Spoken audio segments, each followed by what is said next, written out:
안녕하세요. 가치성장 메신저 임우리입니다. 정말 오랜만에 유튜브 영상을 다시 찍게 됐는데요. 한 9개월 만인 것 같아요. 이번에는 학원 이야기를 좀 풀어보려고 합니다. 2016년도에 이제 오픈을 해서 1인 교습소로 운영을 하다가 아이들이 40명이 넘어가기 시작하면서 학원자 1인 교습소로 이렇게 쭉 성장을 하다가 이제 선생님을 키워서 학원으로 해볼까라는 생각을 드디어 하게 된 거예요. 그게 이제 학원 한 이제 5년 차에, 6년 차에 있었던 일입니다. 그래서 2020년도에 이제 돌아보니까 이제 이 책을 쓰게 된 해가 2020년도인데, 와, 돌아보니까 혼자서 교습소로 5년 동안, 와, 자충우돌하고 시행착오하면서 이렇게 학원을 키워놨고 안정적으로 되는 풍경이 너무 감사한 거예요. 그래서 제 성장이랑 그다음에 이제 교육법 그리고 학원 운영법 이런 것들을 이제 녹아내기 시작하면서 이 책이 2021년도 3월에 나오기 시작했습니다. 네. 그래서 이제 이 책이 이제 영어 교습소 프랜차이즈 없이 대박나기이기 때문에 아직도 어떤 선생님들은 제가 교습소를 하고 있는지 알더라고요. 근데 지금은 그때 이후부터 이 책이 나온 시점부터 학원으로 전환을 하게 됐어요. 네, 학원으로 전환하게 돼서 이제 폭발적인 성장을 한 2배 이상의 학생들이 늘어나게 됐습니다. 그래서 95명까지 늘게 되는 과정 가운데 학원으로 인가받고 교실 변경을 하고 선생님들을 고용하게 되면서 이제 학원으로 바뀌었고요. 그리고 더 이상 그 자리가 30평대였는데 포화 상태여서 더 이상 할 수가 없고 더 이제 앞으로의 비전을 바라보면서 확장 이전을 하게 됐어요. 그래서 2022년도 2월 현재 장소로 46평 장소로 이제 이전을 해서 오게 됐습니다. 현재는 110여 명이 넘는 학생들과 원서쌤들 3분과 소리쌤들 2분, 행정쌤까지 해서 함께 작은 학원을 이제 꾸려나가고 있습니다. 그러면서 이제 저는 그간 2년 동안, 올해 3년 차인데 2년 동안 정말 피나는 노력을 많이 했거든요. 엄청난 그 피나는 노력과 안정적인 시스템을 갖추면서 현재 중소형 학원으로 운영하기까지 그 이야기들을 이제부터 조금씩 풀어가려고 합니다. 그래서 이제 오늘 하고 싶은 얘기는 였다가 학원이 되기까지 2년 사이에 무슨 일이 있었을까 궁금하시죠? 그래서 그 2년간의 시스템을 갖추기 위한 노력들 복기를 해보니까 크게 이제 3가지가 굉장히 필요한데 그 3가지의 영역을 오늘 굵직굵직하게 이것이 준비되면 학원으로 가시면 좋겠다 이 얘기를 해드리려고 오늘 카메라를 켰고요. 정말 여러 가지가 많았지만 핵심적인 거 3가지만 오늘은 말씀을 드리고 싶습니다.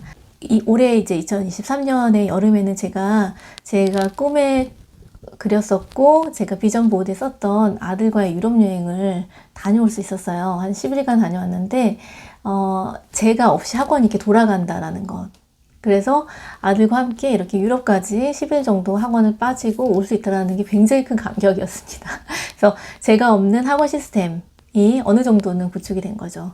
그래서 처음에 제가 학원을 교습소를 오픈했을 때 이고지고 다 모든 것을 제가 했던 것을 이제 어느 정도 시스템화 했구나 라는 시점에서 선생님들께 나눌 거리가 좀 있더라고요. 그래서 이런 것들을 좀 나눠드리려고 합니다. 학원을 운영하시는 분들 중에 원장님들 중에서는 아예 수업을 안 맡으시고 운영만 하시고 수업만 이렇게 하시는 분도 많고 처음부터 이제 그렇게 세팅하신 분도 많아요. 수업을 아예 못 하시지만 운영만 하시는 원장님도 계시고, 근데 저는 저 혼자 이제 수업용으로 했다가 이제 자라난 성장 과정을 좀 보여드리는 거고요. 또 특별한 거는 이제 입시 같은 경우는 매뉴얼화나 이렇게 시스템화가 잘 된다고는 들었어요. 그렇지만 원서나 소리 영어 같은 부분이 시스템이 굉장히 어렵다라고 들었기 때문에 이게 과연 될까? 쉬울까? 이제 확실히 쉽지는 않았지만 그 과정을 해냈다는 거. 그래서 할 수 있다라는 부분들을 얘기해 드리고 싶고, 제 영상을 보시면서 얘기를 들어보시면서 1인 교습소 학원 원장님께서 직원 고용과 시스템이 갖춘 그런 학원을 하시는 거에 대해서 한번 생각해 보시고 내가 할 수 있을까? 아니면 아니 난 저건 원하지 않아. 내가 지금 이 상태가 좋아. 계속 공부방이나 교습소를 할 거야. 라는 것들을 조금 생각해 보시고 결정하실 수 있을 것 같습니다. 근데 저는 돌아보니까 굉장히 잘했다라고 생각을 해요. 학원 하기를. 결론적으로 잘했다.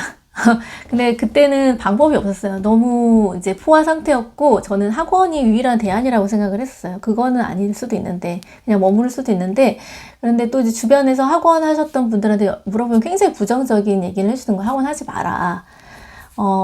학원 해봤자 돈 많이 버는 것 같이 그게 고정비가 얼마나 많이 나가는 줄 알아. 인건비가 얼마나 많이 나가는 줄 알아. 뭐 그런 얘기도 하셨고 또 아니면은 뭐 당연히 학원 하는 거 당연한 수순이다 이렇게 경험도 안 해봤으면서 막 이렇게 얘기해 주시는 분이 있었는데 내가 학원을 진짜 이렇게 운영하기 전에 이런 것도 좀 경험해보고 아니면 이것들을 좀 알고 갔으면은 좀 시행착오를 덜 했을 텐데 역시나 저는 좌충우돌 이따 부딪혀봐야 되는 성격인지 어쨌든 엄청나게 실제로 겪으면서 많이 알게 됐어요. 좀 이런 것들을 미리 알았으면 좋았겠다 이런 생각을 많이 했거든요. 그러면서도 이제 준비를 하고 있었어요. 교습소부터 이제 그 전에 이제 꿈을 꿨었고 목표를 설정했었고 내가 사업체가 전신을 붙드는 게 아니라 사업체의 일부가 될 거야. 나 없이 돌아가는 시스템을 만들 거야. 이런 준비들은 계속 하고 있었죠. 2년간의 이제 여정을 돌아보니까 미리미리 이제 준비하지 않았다면 정말 힘들고, 진짜 망할 수밖에 없는 상황이 있을 수가 있다라는 생각이 했어요. 저는 여전히 지금도 이제 다 되었다가 아니라 답을 찾아가고 있고, 저만의 길을 현장에서 찾아가려고 노력을 하고 있습니다. 그래서 1인 교습소에서 학원 확장을 준비하시는 분들이라면 고려해야 될 부분이 되실 거라고 생각합니다. 첫 번째는 확실한 콘텐츠 매뉴얼과 시스템이 있는가. 그래서 그것이 있다면은 학원으로 갈 수 있는 준비가 되는 거죠. 근데 그게 확 한 번에 되지는 않아요. 계속 준비를 하면서 만들어야 돼요. 그러니까 예를 들면은 동네에서 그냥 수업을 굉장히 잘하셔서 뭐 교습소나 공부방을 한다 그러면 1인 학원으로도 성공하실 수 있고 수업 다 마감, 정원 마감 칠 수 있고 다 잘할 수 있죠. 하지만 그 안에 이제 매뉴얼화 되는 거지. 자신의 비법이 매뉴얼화 됐거나 시스템화 되어 있지 않다면은 학원으로 가기 힘들어요. 그래서 그거를 지금부터 준비를 하는 거예요. 문서화된 걸로, 매뉴얼화 된 것으로, 그리고 시스템은 큰 시야를 가지고 어떤 영역이 있는지 학원으로 가게 되면 어떤 영역이 있는지를 미리 준비를 하시는 거예요. 그래서 이렇게 이제 준비를 하시는 게 필요하고, 두 번째는 사람을 대한 리더십이 필요한데, 원래 이제 리더십이라는 걸 이미 하고 있었어요. 아이들 가르치는 것도 리더십이고 어머님들 상대하는 것도 리더십일 수 있는데 좀 다른 영역의 리더십이 존재를 하게 됩니다. 학원으로 가게 되는 순간 직원과의 관계가 생성이 되고 이제 그 관리라는 리더십이 생기게 되고 또 그것을 노무법이라는 카테고리 안에서 진행을 하게 되는 것이죠. 자, 세 번째는 교육 비전입니다. 교육 비전. 네. 이 세 가지를 이제 촘촘히 이제 구체적으로 좀 말씀을 드려볼까 합니다. 자, 일단은 뭐 이것만 필요하냐, 이게 다냐, 이렇게 얘기할 수 있는데, 여러 가지 준비할 사항은 사실 되게 많아요. 외적으로, 여러 가지 뭐 좋은 장소도 필요하고, 재정적인 기반이 있는가, 뭐 믿을 만한 사람이 있는가, 여러 가지 필요하지만, 이 세 가지 저는 굵직굵직하게 이 세 가지가 준비되어 있지 않으면 학원으로 갔을 때 확장했을 때 성공할 확률이 별로 없다 이렇게 생각을 합니다.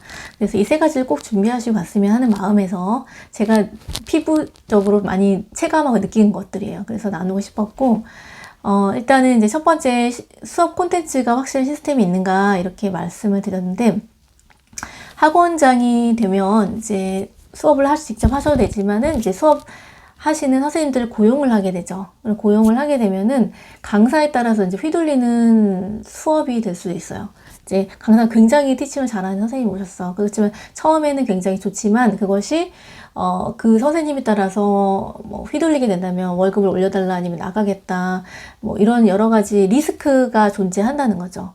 그 리스크를 감당하는 학원이 되려면 선생님의 의존을 하면 안 돼요. 선생님에 의존하지 않으려면 내가 가지고 있는 시스템과 컨텐츠가 확실하게 매뉴얼이 있어야 돼요. 그걸 쥐고 있어야 돼요. 그래서 시스템이 매우 중요한 핵심 요소라고 생각을 하고요.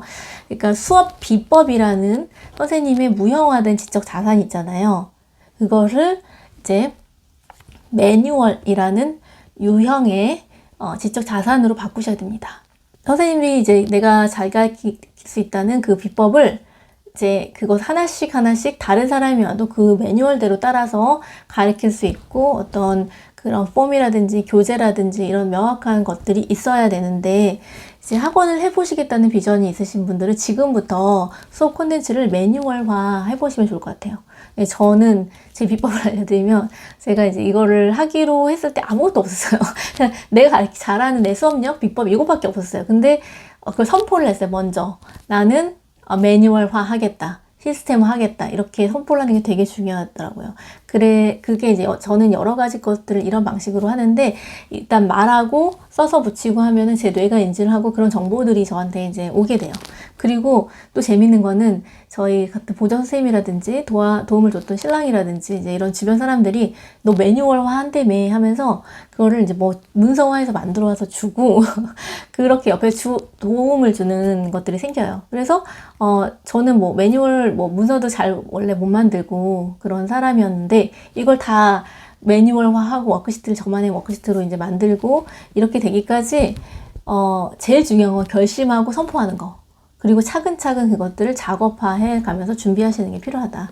그래서 현재는 지금 저희 원서 선생님들이 다 교육을 받으시고 그 매뉴얼대로 수업을 하고 계십니다. 네. 자, 두 번째 말씀드렸던 두 번째는 사람인데, 사람은 좋은 강사, 좋은 선생님을 만나려면은 어떻게 해야 되죠? 내가 좋은 사람이 돼야 되는 거죠. 좋은 사람들을 이제 만나려면 사람과의 리더십과 이런 관계를 잘 하기 위해서는, 그러면 이제 내가 좋은 원장이 되었는가를 먼저 생각해 보셔야 되는 거죠. 내가 좋은 사람인가? 좋은 사람한테 좋은 사람들이 오는 거예요. 그래서 공감 능력이 있는지, 다른 상대방의 입장을 생각하고 배려하고 칭찬하고 격려하고 가르치고 코칭하고 인내하는 것을 잘 하는지, 또 이런 인간 관계들에 대해서 스트레스 받지 않고 하는 것을 잘하고 좋아하는지, 이런 것들이 많이 작용이 되고, 이렇게 좋은 원장이라면 좋은 사람들이 함께 할 것이라고 생각을 합니다. 하지만 반전이 있어요. 인간적으로 다 좋은 것이 아니더라고요. 경험을 해보니까 명확한 기준이 있어야 하고, 사람들을 이끌어가고 함께 할 만한 어떤 리더십 같은 것도 필요하고, 지혜가 많이 필요한 것 같아요. 스킬도 필요하고. 그래서 이제 이런 부분들을 많이 공부하기 시작했죠. 고민하기 시작하고, 이렇게 많이 치이기 시작하면서, 이게 다가 아니네. 좋은 마음으로 이렇게 잘해주기 시작했는데, 이게 좋은 결과가 나오지 않았을 때 많은 고민들을 하겠습니다. 그걸 저는 책에서 많이 대답을 찾았는데요. 하얏트 호텔 회장님이 이런 얘기를 하셨다고 해요. 모든 고용인의 99%는 일을 잘하기 원하며 그들이 일하는 방식은 경영자의 방식을 그대로 반영한다는 사실이다. 그러니까 그 고용주들이 거의 경영자의 방식을 쫓아가요. 그런 거 많이 주변에 보셨죠. 어떤 이제 산부인과는 굉장히 원장님이 항상 웃으시면 친절해요. 그러면 직원들도 다 따라 되게 친절하더라고요, 거기는. 뭐 이렇게. 아니면 어떤 분은 굉장히 명확하게 일을 하시고 그런 걸, 정확한 걸 추구하세요. 그러면은 거기 직원들도 그렇게. 그거를 반영해요, 그대로. 존 맥스웰이라는 분은 이렇게 말씀하셨어요. 거의 모든 일의 성패는 리더십이다.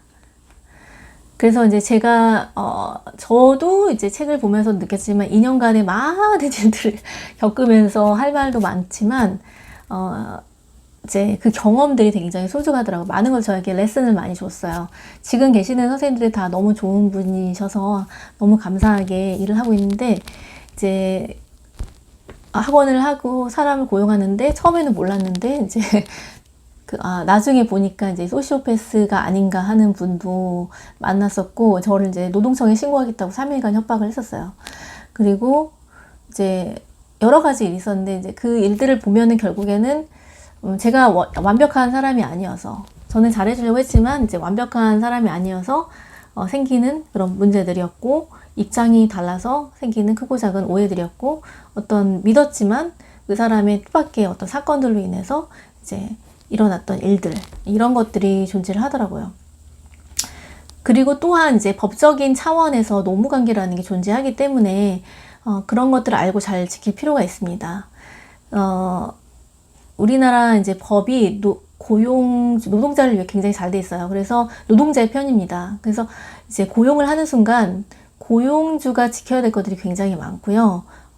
이제 굉장히 유리하게 노동자 편으로 흘러가기 때문에 이제 더 책임이 많은 거죠.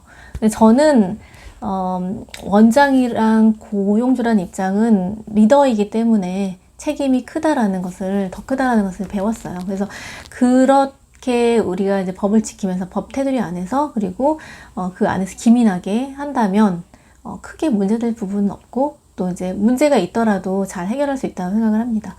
그래서 어쨌든 이거는 뭐 어떤 사람을 만느냐는 아직도 많은 원장님들 그래요. 그거는 아직도 모르겠다. 내가 좋은 사람이 아니어서가 아니고 아직도 그런 사람을 만날 수도 있어요. 우리가 살다 보면은. 그래서 그런 부분이 있을 때 이제 어떻게 하겠다라는 가이드라인을 제시해 놓고 법 안에서 해놓는 게 필요하다라는 거. 그래서 또 그때는 사람들을 아우르는 리더십이 이제 필요한 거죠. 그 리더십이 한 번에 생기지도 않아요. 계속 이제 부딪히면서 배우고 또 책을 보면서 공부하고, 그래서 리더는 어떻게 해줘야겠구나라는 것을 계속 자기가 세워 나가야 되는 것 같아요. 그래서 그런 능력이 뭐 선천적으로 생기는 게 아니라 이제 후천적으로 개발이 된다라고 생각을 합니다. 자, 그렇게 이제 아우르는 능력까지 있다. 그러면 세 번째, 결국 사람을 이끌어 나가려면 비전이 필요합니다. 네, 굉장히 추상적인 얘기처럼 들리실 수 있어요. 네, 비전을 제시하고, 비전을 같은 방향을 바라보고 독려할 수 있어야지, 이렇게 선생님들이 다 같이 같은 방향을 보고 이렇게 달려나가는 것이지, 이제 그거 비전이 없다. 그냥 우리는 애들한테 이제 잘 가르치고 끝이라고 한다면 그 이상의 이제 성장이 쉽지 않겠죠. 그리고 선생님들이 마음이 다 내만 같으니까 다 달라요. 선생님들의 보는 관점이 다 있단 말이에요. 중구난방이에요. 그럼 그 선생님들 가지고 이끌어가서 우리는 성장으로 갑니다. 경쟁이 아닌 성장을 하는 학원이 됩니다라고 저희 학원 모토인데, 그렇게 선생님들한테 제시하려면 내가 그런 비전이 있어야 되고, 그 비전을 계속 제시하는 교육 철학이 있어야 되는 것이죠. 비전이란 표현이 되게 어려운데, 비전은 이제 쉽게 얘기하면 비전이잖아요. 보는 것이에요. 보는 것인데, 내가 보는 것을 사람들도 보게 하는 것이에요. 그래서 그 보는 것을 이뤄가는 것이라고 생각을 합니다. 그 내셔널 금전 등록기사 창립자 존 패터슨이라는 분은 이렇게 말씀을 하셨습니다. 사업의 성공을 위해 내가 보는 것과 같은 안목으로 다른 사람들이 사물을 볼 수 있게끔 만드는 것은 절대 필요하다. 리더십의 대가 존 맥스웰도 이렇게 말씀하셨습니다. 모든 위대한 비전은 성공 요소를 가지고 있고, 위대한 지도자들은 그것을 함께 보게 한다. 자, 그리고 나폴레옹에 따르면 지도자들은 소망을 파는 사람들이라고 합니다. 그래서 비전이라는 게 굉장히 막연하게 들 수 있는데, 우리가 직장을 다니고 선생님들이 직장에 와서 고용돼서 아이들을 가르치고 돈을 받아가는 일을 할 때 그냥 그게 끝이 아니라 뭔가 소망을 제시해주고, 뭔가 비전을 제시해주고, 가치관을 제시해주면 거기 하나 더 얻는 거죠. 나는 아이들 성장시키는 일을 해. 난 애들 채점하는 일을 해가 아니라 이제 그렇게 그 더 나은 가치를 향해서 하나 더 하게 되는 거예요. 그러면 그 학원에 다니는 게 어떤 가치로 그 선생님들께 다가올까요? 그것이 저는 되게 설레더라고요. 그래서 선생님들하고 같이 함께 교육 철학을 나누는 시간을 좀 가지려고 많이 합니다. 근데 사실은 이게 이제 추상적이지만은 않다고 생각을 하는 게, 결국은 학원을 잘 이끌어가고 내가 원하는 그 수익을 창출하고, 그리고 아이들한테 만족시키고, 아이들을 성적을 잘 내주고 학부모를 만족시키고 한다라는 것은 그 교육의 철학이 기반해서 가는 거기 때문에 사실 굉장히 현실적인 가치, 실용적인 가치라고 생각을 합니다. 물론 쉽진 않겠지만요. 그래서 이 세 가지를 선생님들이 지금 고려를 해보셨어요? 아니면 지금 처음 듣는 얘기예요? 아니면 알고 있었어요? 그러면 이 세 가지가 좀 굵직굵직한 부분이지만 좀 크게 생각을 하시면서 이것들 내가 어떻게 만들어 갈까를 생각하시면서 준비하시다 보면은 이제 학원으로 잘 가실 수 있을 거라고 생각을 합니다. 저도 이제 처음부터 잘했던 것도 아니고 지금 겨우 이제 3년차 된 베이비 학원장입니다. 베이비가 더 훌륭한 분들, 대단한 분들 엄청 많아요. 그래서 제가 이 영상을 찍을 때 고민도 많이 했어요. 내 얘기가 과연 뭐 얘기가 통할까. 근데 이제 저 같으면 제 경험치를 실제로 나누는 거다 보니까 대단하신 분들은 제 영상을 안 보실 거고, 교습소에서 이제 학원은 어떤 세계일까 이렇게 궁금하신 분들이 제 영상을 보시고 좀 도움이 되셨으면 좋겠습니다. 그래서 제 개인적인 의견으로는 1인을 하다가 1인으로 할 수 있는 걸 최대치를 막 겪다가 이제 학원을 갑자기 하기 시작했단 말이에요. 그때부터 막 바꿀 것들, 시스템 내용들 막 엄청나게 많았어요. 그때 제가 느꼈던 거는, 와, 이거 완전 다른 스테이지인데? 완전 어나더 스테이지인데? 같은 그 학원을 하는 게 아니라 제가 예전에 하던 일은 애들 가르치고 학부모 상담하는 거였으면 그게 아닌 거예요. 이제 또 다른 일, 조율하는 일을 한다라는 생각을 했는데, 이제 선생님과의 관계에 막 여러 가지 일들을 하기 시작하더라고요. 그래서 처음부터 다시 배워야 되는 것들 투성이, 그 전까지는 선생님들한테 창업 오픈하고 알려주고 막 이랬는데, 그때 난 다시 베이비로 돌아가는 것 같은 느낌이었어요. 재무도 배워야 되지, 노무도 배워야 되지, 실제로 노무도 진짜 컨설팅 받았어요. 그리고 행정, 마케팅, 학부모 관리, 다른 차원, 학부모 관리가 좀 다른 차원으로 바뀌어요. 내가 엄마를 직접 상대하는 게 아니라 선생님들과 관계 안에서 조율하고 좀 소통이 좀 달라져요. 그리고 이제 기대치도 달라지고요. 교사와의 관계 및 관리 시스템 이런 것들을 다 배워가는데, 거기서 이제 하기 싫은 일도 있고 막 실수도 엄청 하고 내가 못하는 일도 전 숫자 맞추고 이런 거 잘 못하는데 막 이제 엄청 실수하고 이런 과정들을 다 지나가게 되는 거예요. 그래서 감사하게도 지금 현재 이제 2년이 지난 시점부터는 어느 정도 이제 안정성 있는 단계에 들어서 굉장히 평화로운 나날들을 보내고 있습니다. 그리고 저 없이도 돌아가는 학원, 이게 너무 뿌듯하더라고요. 이거 하려고 내가 고생했지 이런 생각이 들고, 또 이 시점에서 또 다른 일들을 도전할 수 있게 돼서 굉장히 감사하다는 생각이 들어요. 그래서 너무 고생했지만 또 이런 고생한 얘기를 제가 다음에 영상으로 좀 풀어드리려고 합니다. 그래서 제가 이 세 가지를 오늘 말씀을 드렸는데, 이제 선생님들은 어떠셨는지 모르겠어요. 네, 좋았으면 좋아요와 구독 꼭 눌러주시고 응원해주시는 댓글도 감사합니다. 가치 있는 선생님들의 빛나는 성장을 응원합니다. 감사합니다.